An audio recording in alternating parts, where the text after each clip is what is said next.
Buen día, hermanos.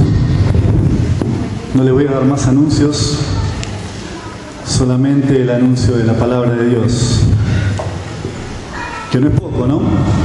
Qué bueno que Dios nos hable, qué bueno que podamos seguir en comunión y seguir en contacto con nuestro Señor. Cuando Gustavo me dijo que diera la palabra hoy, que fue hace exactamente 2 días, se imagina que, bueno, obviamente me tomó por sorpresa, pero el Señor es increíble, ¿no? Porque dije, bueno, está bien, tengo una palabra que di en Gleu, así que bueno, preparo los apuntes y que salga. Pero el Señor no hace las cosas así. Nosotros somos los improvisados, Él no. Entonces, ¿qué hizo? Me hizo desaparecer los papeles. Me la pasé buscando por todos lados, di vuelta a todos y eso que tengo todo en carpetas, todo ordenado, bueno, nada, no existían los papeles. En un momento mi ayuda idónea, no sé por dónde está, Irene, doy gracias a Dios por la ayuda que puso a mi lado, me dijo, ¿no será que eso no tenés que darlo? Y realmente sí, me di cuenta de que el Señor me estaba hablando a través de eso. Y dije, bueno, arranquemos de cero. Él sabrá lo que hace, eso es lo bueno, porque ahí es cuando dependemos totalmente de Él y dejamos todos nuestros papeles y le decimos, bueno, Señor, haz tu voluntad, haz lo que vos quieras, hablá y decí lo que quieras. Siempre es mucho más efectivo que lo que nosotros razonamos. Por eso es Dios, por eso es nuestro Padre. Así que bueno, esto es lo que el Señor me dio. Marcos 12, 28 al 31.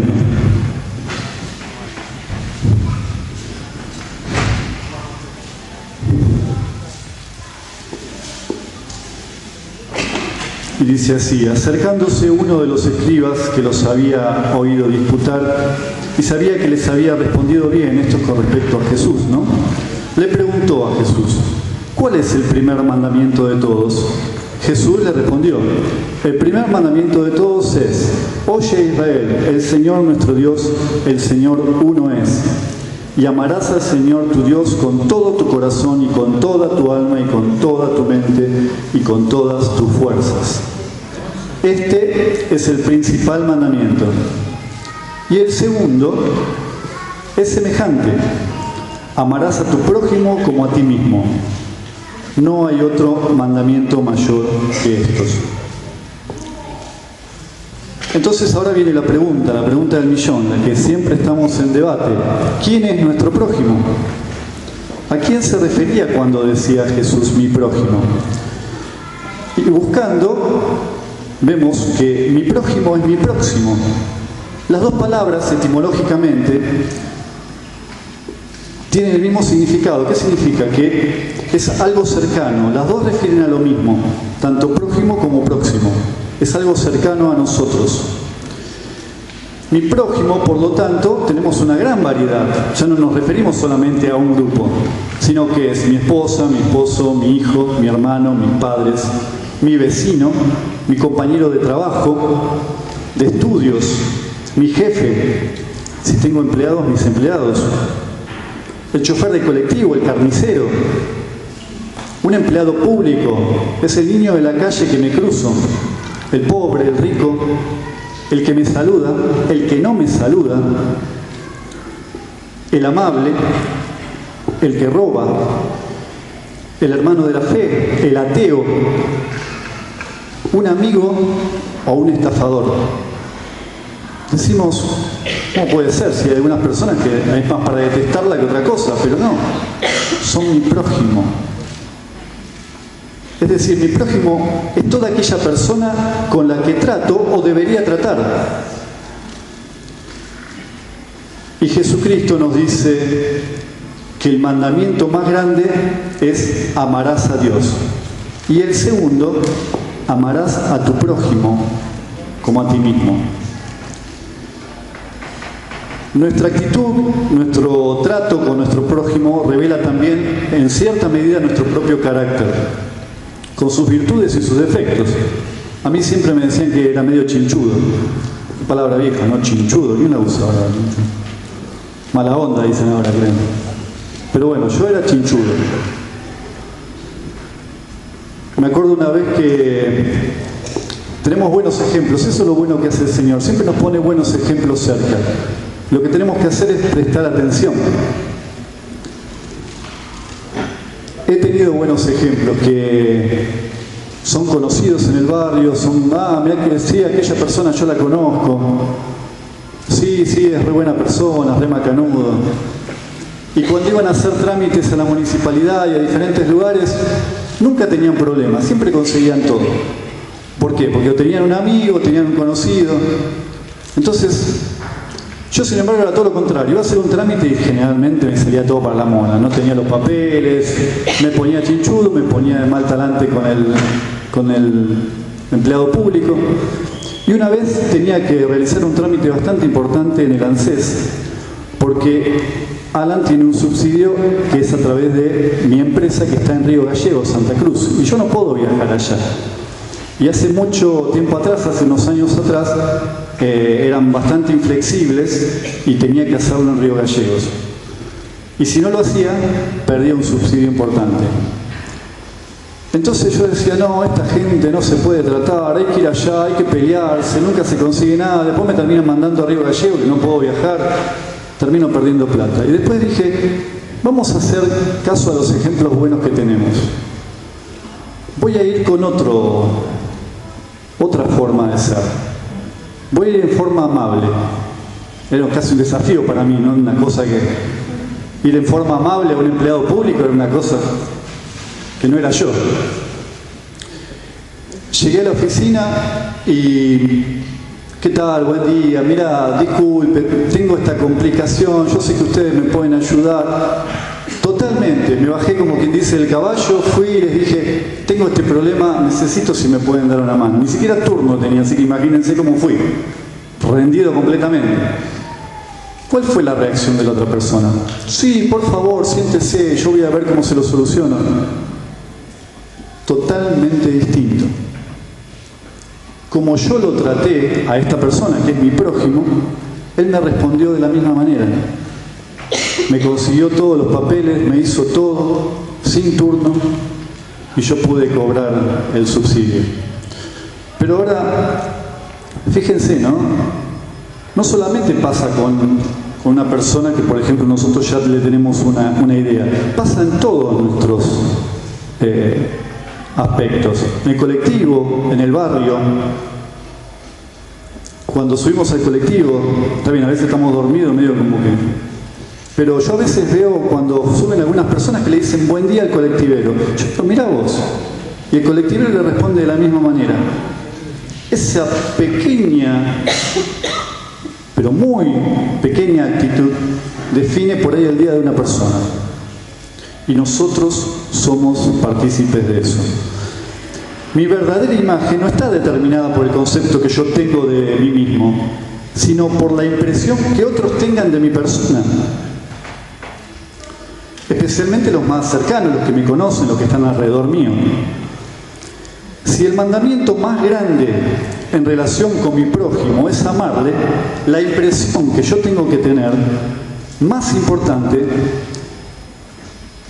debe estar en el trato con mi prójimo, en el amor. ¿Me explico? Lo repito. Si el mandamiento más grande en relación con mi prójimo es amarle, la impresión más importante que deben recibir de mi trato con él debe ser el amor. Eso es lo que yo tengo que demostrar constantemente.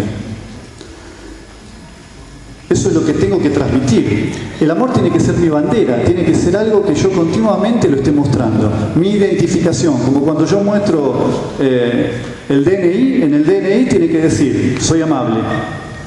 Pero tengo que demostrarlo, no solamente tiene que estar escrito. Y que la gente diga, sí, tal persona es un tipo amoroso. Uno dice, es raro, eso no existe mucho. Pero tenemos ejemplos. En mi barrio, por ejemplo, mi mamá la conoce todo el mundo. Porque habla con uno, habla con otro. Hay otros casos, tenemos muchos casos de hermanos que son muy conocidos en los barrios. ¿Por qué? Porque tienen una actitud hacia los vecinos, hacia los prójimos, que es la impresión que tenemos que dar, la impresión de amar. Por por ejemplo, un vecino de enfrente de mi casa, yo me pongo a pensar, ¿cómo está esa persona? Cuando me lo cruzo, ¿lo saludo? Esas son las cosas que tenemos que ir de a poquito desarrollando en nuestra vida.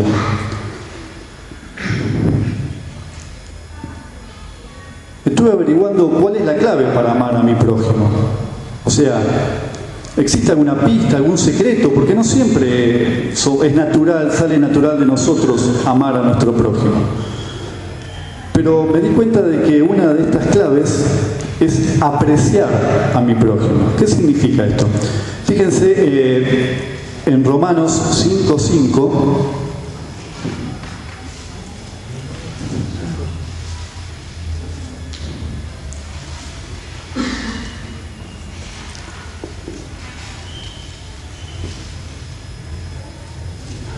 ¿Qué habla Pablo acá? El apóstol Pablo dice en Romanos 5:5 que el amor de Dios ha sido derramado en nuestros corazones por el Espíritu Santo que nos fue dado. Se lo repito, el amor de Dios ha sido derramado en nuestros corazones por el Espíritu Santo que nos fue dado. Sin embargo, ¿por qué ese amor muchas veces no fluye de nosotros hacia nuestro prójimo? Y encontramos cuál es la clave. Nosotros tenemos que apreciar a nuestro prójimo, a nuestro corazón. ¿Qué significa apreciar? Significa dar valor, dar precio. Apreciar significa que le doy valor a algo. Yo para apreciar a mi prójimo le tengo que otorgar un valor. Tengo que valorarlo.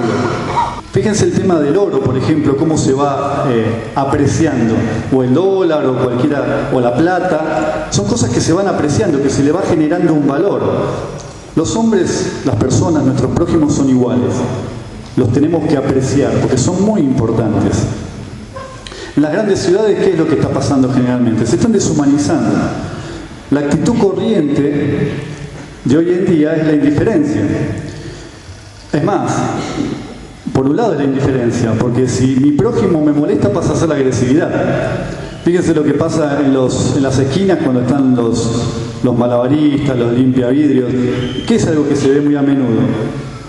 Agarro el teléfono, que no se puede, pero bueno, están con el teléfono, se ponen a hablar con otro, la indiferencia. Y ya si después te tiran el chorro de detergente y te ponen el coso encima, ya sale y le grita, no, ¿qué haces? ¿Qué estás haciendo? La agresividad. Eso es lo que se ve en la calle hoy en día. El trapito, lo mismo. Primero le dice, se lo cuido, bueno, miramos para otro lado. Después ya viene de frente y te dice, son siempre vieja. Listo, se terminó todo, uno se calentó, dijo, no, ¿qué me vas a cobrar? La agresividad. Eso es lo que vemos en la calle hoy en día. Muchas veces el hombre se transforma en el lobo del hombre, se lo quiere comer. Es una lucha que el mundo es normal, es la pelea del hombre contra el hombre. El hombre ignora al hombre y lejos de apreciarle, ¿qué hace? Lo contrario, lo menosprecia. Y además lo desprecia. Muchos tratan con más cariño a las plantas que a sus hijos, aman más a su mascota que a un familiar o un vecino. Ahí se ve cómo es el trato con el prójimo. Las relaciones humanas en nuestra sociedad nos han enseñado la cortesía, los buenos modales, el trato amable, las reglas de urbanidad. Ojalá fueran expresiones genuinas, auténticas, ¿no? Pero generalmente son una careta, son una máscara, ¿no? Yo hace un tiempo atrás tenía que trabajar en una empresa que nos hacían capacitarnos con un programa que se llama PNL. Es un programa de neurolingüística. ¿Para qué sirve este programa? Es para crear una empatía con otra persona. ¿Qué significa eso? Que yo me sentaba con un cliente y lo convencía de algo que no necesitaba. ¿Por qué? Porque me ponía en una posición similar a la otra persona. Por ejemplo, si estaba cruzado de brazo, me cruzaba de brazo. Si estaba cruzado de piernas, hacía lo mismo. Y eso hacía que generara una empatía con esta persona y le pudiera vender lo que tenía que venderle, o convencerlo de lo que lo tenía que convencer. Un engaño. O sea, una careta que presentábamos, que es muy usado hoy en día esos programas para la venta. Pero bueno, tenemos que entenderlo. Y gracias a Dios, la memoria empezó a fallarme y me empecé a olvidar de esas cosas, porque es algo que a uno se lo graba mucho, ese programa. Y después uno lo empieza a hacer en forma como mecánica. Pero bueno, les repito, gracias a Dios me fui olvidando de esas técnicas. Pero bueno, también pasa, por ejemplo, cuando uno ve un comerciante. Un comerciante, uno dice, hay casos en los cuales sí son sinceros, pero generalmente un comerciante trata de ser amable con su cliente. Pero ¿para qué es eso? Para que le compre. O sea, la finalidad que tiene en la amabilidad en realidad es para eso. Pero bueno, hay casos en los que no. Están los hermanos que tienen sus negocios que tratan amablemente. Como diría, no pasa acá, sino pasa en otro lado. No lo puedo decir porque soy de acá. Si tuviera inglés sí lo podría decir. Si la clave de amar es apreciar, nos tenemos que preguntar qué es apreciar. Y apreciar es reconocer, estimar el verdadero valor de las personas y las cosas. Ahora, ¿cuánto vale mi prójimo?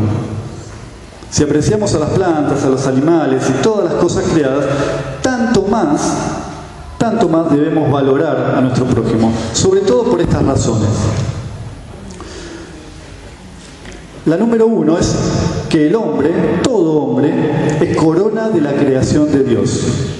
Dios, después de haber creado los cielos y la tierra, llega al hombre y crea lo máximo que podía haber creado. En Génesis 1, 26, 27, no lo busquen, es chiquito, dice: y creó Dios al hombre a su imagen, a imagen de Dios lo creó. Tanto física como espiritualmente. No hay nada en el mundo que tenga más valor que el hombre. Esto tenemos que tenerlo bien en claro. Es el primer paso para apreciar a nuestro prójimo. No hay nada en el mundo que tenga más valor que un hombre. Y no importa qué hombre. Porque no hace aclaración acá de qué tipo de hombre. Habla de todos los hombres. No hay nada más importante que la vida humana. El hombre es un ser eterno, el segundo punto que tenemos que tener en cuenta, creado para la gloria de Dios. Aunque puede haber pecado, quedó destituido de aquella gloria, a pesar de esto Dios en su inmenso amor envió a su Hijo al máximo sacrificio, morir por el hombre, para restaurarlo a su gloria, a su propósito eterno. Esto no varía. El propósito de Dios sigue siendo el mismo, ahora, antes y por siempre, que es tener una familia de hijos semejantes a Cristo. Y Él tiene fe en el hombre, Él lo aprecia al hombre. Dios, a pesar de lo que hizo el hombre, lo sigue apreciando hasta el día de hoy.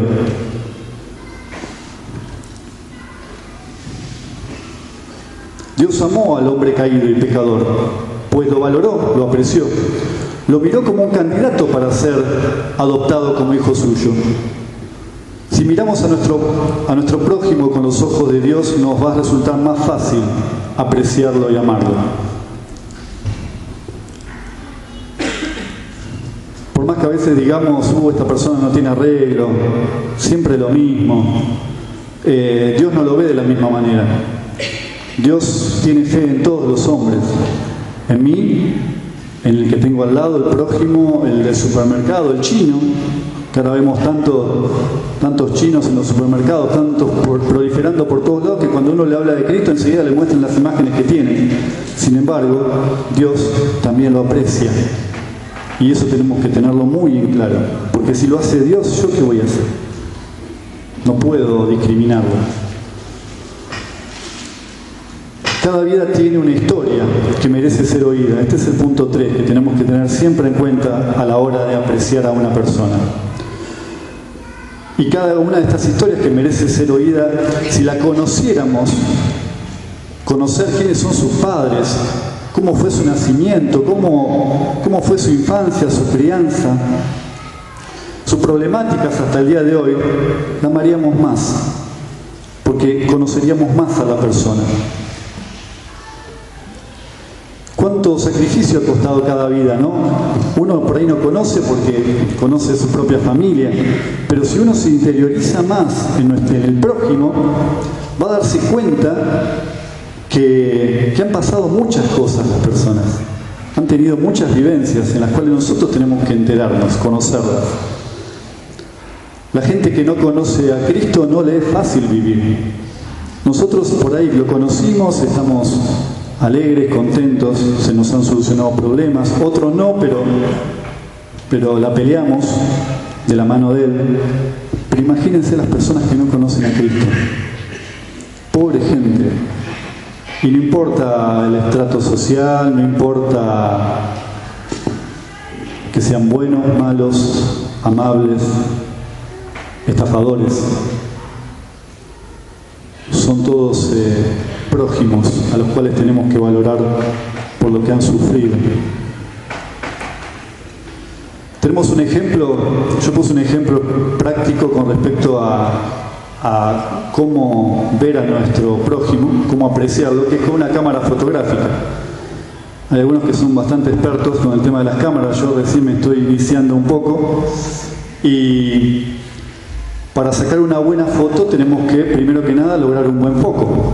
¿Qué significa esto? Tenemos que ajustar el lente, o si tenemos un teléfono también, tenemos que buscar la forma de que enfoque para que podamos ver bien la foto y sea bien clara.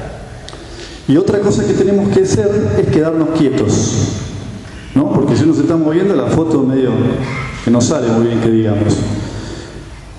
Antes de disparar, tenemos que regular la distancia de la cámara, o sea, como dije recién, enfocar primero. Ahora, ¿qué significa esto? ¿Cómo se aplica esto? Cuando trato a mi prójimo, tengo que ajustarme a él. ¿Qué significa? Tengo que verlo bien. Tengo que entender y ver claramente qué es lo que le pasa. Identificar su mejor y su peor lado. Y estar quieto, ¿qué significa? Que muchas veces me tengo que callar y no tengo que ni siquiera darle consejos, sino estar al lado de ellos. Porque tenemos que ponernos en el lugar de la persona y de la problemática que tiene. Y hay veces personas que están bloqueadas, que no escuchan, pero hablan mucho porque necesitan descargarse. Por eso leemos también llorar con los que lloran. No dice de hablar, dice de quedarnos callados al lado. Eso es también parte de apreciar y de ver y de conocer a la otra persona. Pablo dice en 1 Corintios 9:22, si lo tienen a mano, lo buscamos.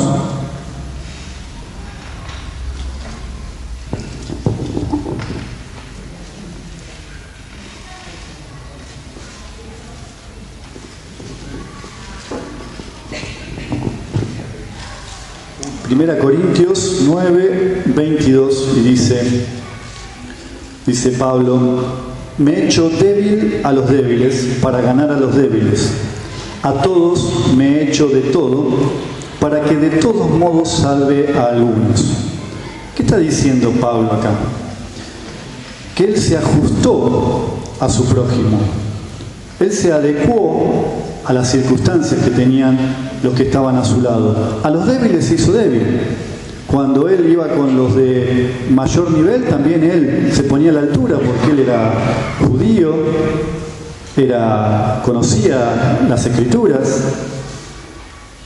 y también cuando tuvo que sufrir prisiones las sufrió, y cuando tuvo que ser perseguido también sufrió. ¿Y qué es lo que dice? A todos me he hecho de todo para que de todos modos salve a algunos. Él sabía también que no podía salvar a todos, pero se adecuó, se adaptó. ¿Y qué hizo? Apreció cada persona que él trató. Este ejercicio será una gimnasia para el músculo del alma. De modo que después de algún tiempo tendremos una elasticidad afectiva, se podría decir, ¿no? Pero tenemos que practicarlo. Esto es para tratar a cada uno con amor. Debemos también desarrollar sensibilidad ante nuestro prójimo, ante su persona, su necesidad, su dolor, sus alegrías también. Jesús era sensible y apreciaba a cada uno, al niño, al extranjero, al leproso, al enlutado, a la mujer pecadora, hasta al endemoniado. A cada uno le trataba de un modo especial, pues él conocía a cada persona con la cual se encontraba. Acá volvemos a repetir lo que dijimos.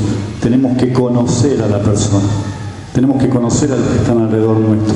Por ahí algunos no lo vamos a conocer tan íntimamente como un colectivero. Pero por lo menos saber que es el colectivero que viene todos los días a las 6:30 y me lleva hasta la estación de tren. Y ya con saludarlo ya estoy generando una apreciación hacia él y amor hacia este prójimo. ¿Cómo debemos amar a nuestro prójimo? En Marcos 12, 30-31,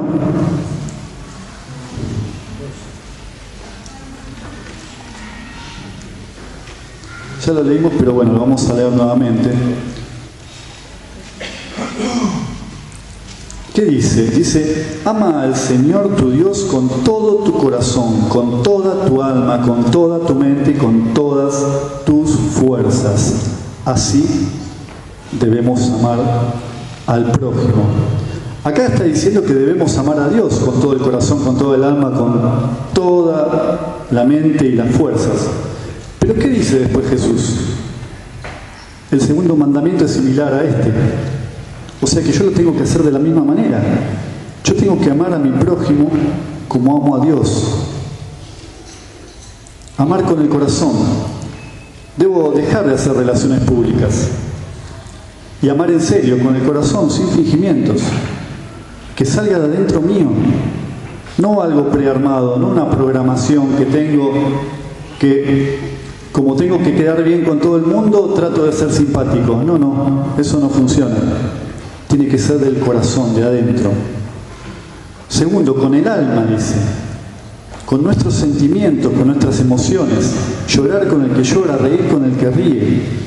Esa es la forma de amar con el alma. Amar con la mente. Pensar en mis prójimos, ver sus necesidades, encontrar la manera de ayudarlo. ¿Qué significa esto? Pensar en mi vecino de enfrente. Se rompió una pierna. Voy a tomar un mate con esta persona, voy a ver qué necesita.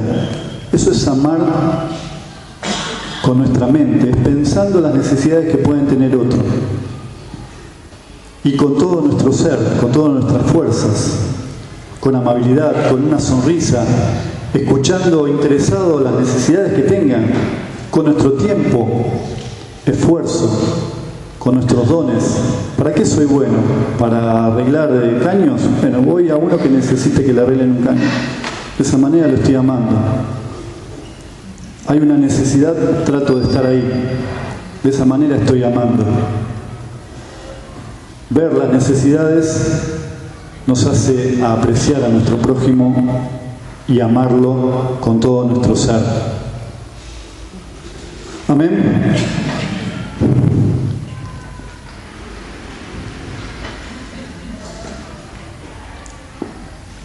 En 1 Corintios 13, 4-7, todos conocen este pasaje sobre el amor. Y dice, el amor es sufrido, es benigno, el amor no tiene envidia, el amor no es jactancioso, no se envanece, no hace nada indebido, no busca lo suyo, no se irrita, no guarda rencor, no se goza de la injusticia, mas se goza de la verdad. Todo lo sufre, todo lo cree, todo lo espera, todo lo soporta. Muchas veces hemos hecho la práctica de reemplazar amor por nuestro nombre. Y yo además le agrego reemplazar amor con mi nombre y con un signo de pregunta. Y tratar de ejercitarlo todos los días cada vez que salgo a la mañana de mi casa. Alejandro, ¿sos sufrido? ¿Sos benigno? Alejandro, ¿no tenés envidia? ¿No sos jactancioso? ¿No te envaneces? ¿No haces nada indebido? ¿No buscas egoístamente lo tuyo? ¿No te irritás? Alejandro, ¿no guardás rencor? ¿Te gozás de la injusticia? ¿O te gozás de la verdad? ¿Todo lo sufrís? ¿Todo lo crees? Alejandro, ¿todo lo esperás? ¿Todo lo soportás? Se hace difícil, ¿eh?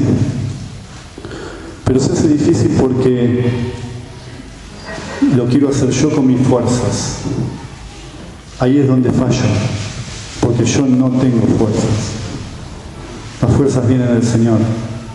Y solamente cuando yo todo esto se lo planteo a Él y le digo, Señor, enséñame cómo hacer esto, cómo lograrlo, cómo poder apreciar al que tengo a mi lado, cómo poder valorar a aquella persona que está sufriendo, a pesar que sea la peor persona del mundo, yo sé que está sufriendo. ¿Cómo hago yo para mostrar este amor? Y la respuesta es siempre la misma, no sos vos, Alejandro, no somos nosotros. Ese amor solamente puede venir de Dios, y ese es el amor que tenemos que reclamarle a Dios. A veces decimos, con esta persona no me llevo, y es cuestión de piel, dicen. ¿Escucharon esa frase, cuestión de piel? ¿Qué será? No sé, una enfermedad. Pero bueno, se dice mucho eso. También decimos, esta persona no aprende más. Son engañadores seriales. Eso lo inventé yo, engañadores seriales. Es una cosa rara, ¿no? Porque uno dice, siempre lo mismo, me dice una cosa y después se da vuelta y hace otra.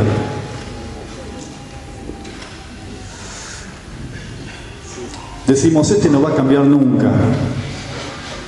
Hacemos todo lo contrario de apreciar a esa persona, todo lo contrario de lo que hace Dios. Porque cuando nosotros estamos diciendo eso, lo estamos maldiciendo. Maldecir. Estamos diciendo mal de Él. Porque Dios lo ve distinto. Y yo lo tengo que ver distinto. Yo lo tengo que ver como lo ve Dios. Pedro no era ninguna joyita, siempre me queda esta frase. No me acuerdo qué pastor la dijo, pero dice, no era ninguna joyita Pedro, era un picapiedras. Y violento, pero subrayaba era, dejó de serlo. Pero ¿saben qué? Alguien lo valoró, alguien lo apreció, lo amó, le tuvo paciencia. Eso cambió la vida de él. No lo condenaron. Condenar y amar son dos cosas distintas, completamente. Son opuestas. Si yo condeno a alguien, no lo estoy amando. Si yo digo que esta persona es mala por naturaleza y no va a cambiar nunca, lo estoy condenando y no lo estoy amando. Así que tengo que alejarlo de mi vida, tengo que deshacerlo de mi vida. Nosotros no podemos cambiar esa vida. Solo Jesús lo puede hacer, pero nuestra labor es amarlo. Eso es lo que nos pide Jesús. Ese es el ejemplo que nos dio cuando vemos el caso de Pedro. Y la pregunta es lo que dijimos recién. Dios los ama y dio a su Hijo por cada uno de ellos. ¿Y yo quién soy para no amarlos? Si Él entregó a su propio Hijo por amor y apreció cada vida, cada persona. Y si empezamos a cambiar nosotros en vez de esperar el cambio de los demás, ¿cómo creen que puede reaccionar nuestro prójimo? Si yo a la persona que nunca la saludaba, un día voy y le doy un abrazo, ¿cómo se imaginan que puede reaccionar esta otra persona? ¿Creen que va a haber un cambio? Yo creo que sí. Y si vamos con amor genuino, verdadero, ese amor que nos enseñó nuestro Padre, el cambio va a ser profundo.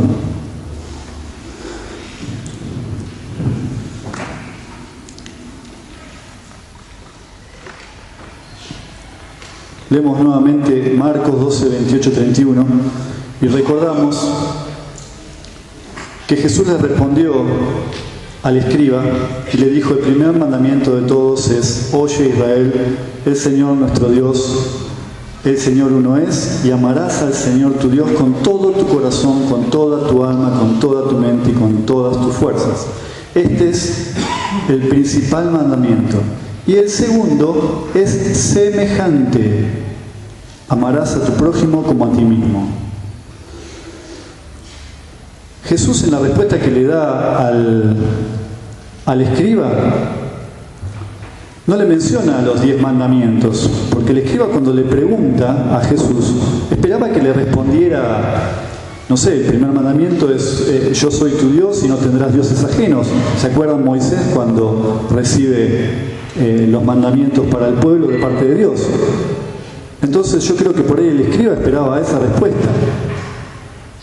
Pero Jesús evita una discusión con el escriba, porque sabía que, digo yo, no está escrito, pero sabía que iba a haber un enfrentamiento, porque el escriba seguramente le iba a decir, no, pero el primero es parecido al segundo y no te harás dioses ajenos, y iba a haber por ahí una discusión. ¿Qué hizo Jesús? Unificó, sintetizó los 4 primeros mandamientos. Si ustedes leen, van a notar que los 4 primeros mandamientos están referidos a Dios y al amar a Dios. Y los otros 6 mandamientos están referidos al amar al prójimo.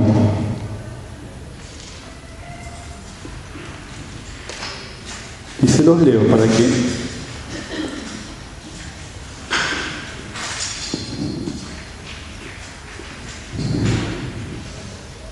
lo veamos más claro. El primero, soy tu Dios, no tendrás dioses ajenos. El segundo dice que no serán imágenes, estoy parafraseando. El tercero, no tomarás el nombre de Dios en vano. Y el cuarto, acuérdate del día de reposo, que habla sobre reconocer a Dios en su obra, en cuanto a la creación. En los 6 siguientes, el primero arranca con honrarás a tu padre y a tu madre. Ahí está hablando del prójimo. No matarás, obviamente, no adulterarás, no robarás, no darás falso testimonio y no codiciarás lo ajeno. Son todos hacia nuestro prójimo. O sea, los 4 primeros son hacia Dios y los 6 siguientes son a nuestro prójimo. Entonces, como decíamos recién, Jesús sintetizó eso y dijo, ¿el primero cuál es?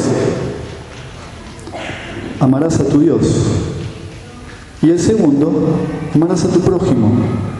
O sea, nos hizo una síntesis de los 10 mandamientos. Con cumplir esto ya es suficiente.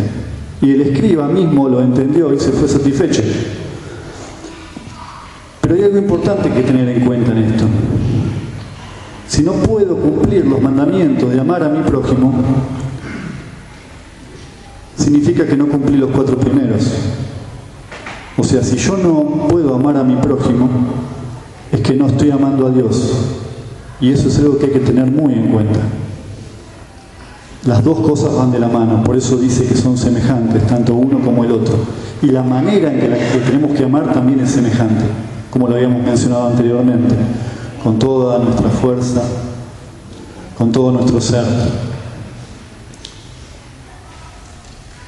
Debemos volver al primer amor, siempre decimos eso, ¿no?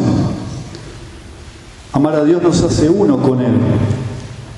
Y eso me es más fácil a mí para poder amar al prójimo. Porque voy a ver las cosas como la ve Dios, no como la ve Alejandro. Cuando Alejandro quiere amarle es muy difícil, porque quiere amar a Alejandro, una persona, un humano común y corriente que lucha cada día con su propia carne, como decía Pablo, y le cuesta. Pero cuando estamos en el primer amor y volvemos al primer amor, cada vez nos es más fácil, porque amamos con el amor de Dios, porque somos uno con Dios.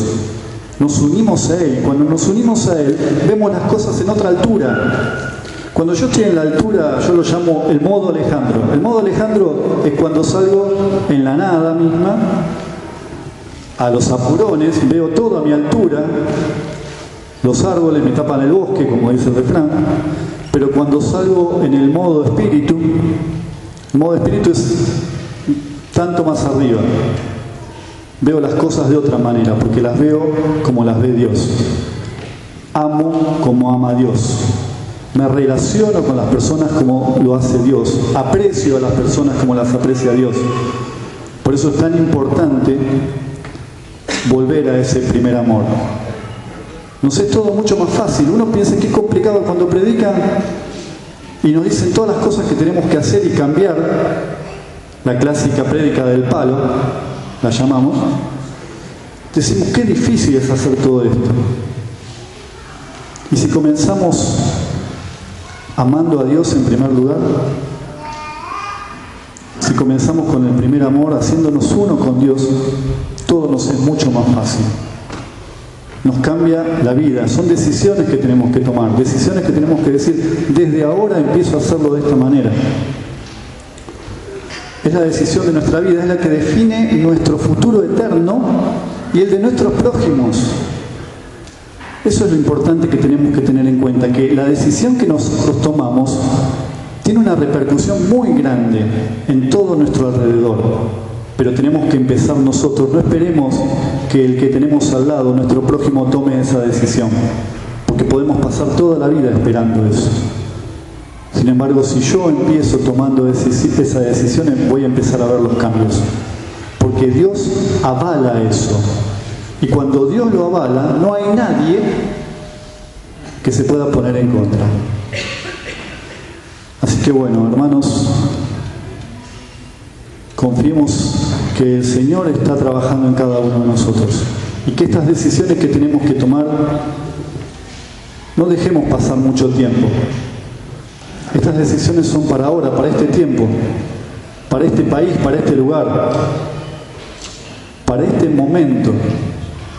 Son decisiones que tenemos que tomar y no tenemos que esperar, no cuando termine de estudiar, no cuando, no sé, cambie de trabajo, no cuando tenga el auto, no cuando me jubile, no, es ahora.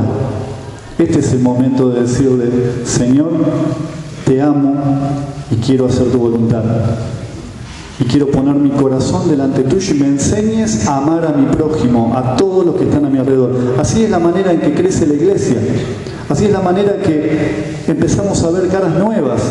Es la manera que los grupos caseros se van a llenar de gente. Esa es la manera. Pero no somos nosotros, no es nuestra dialéctica, nuestra parla lo que va a lograr eso. Es el amor de Dios a través de nosotros. Amén.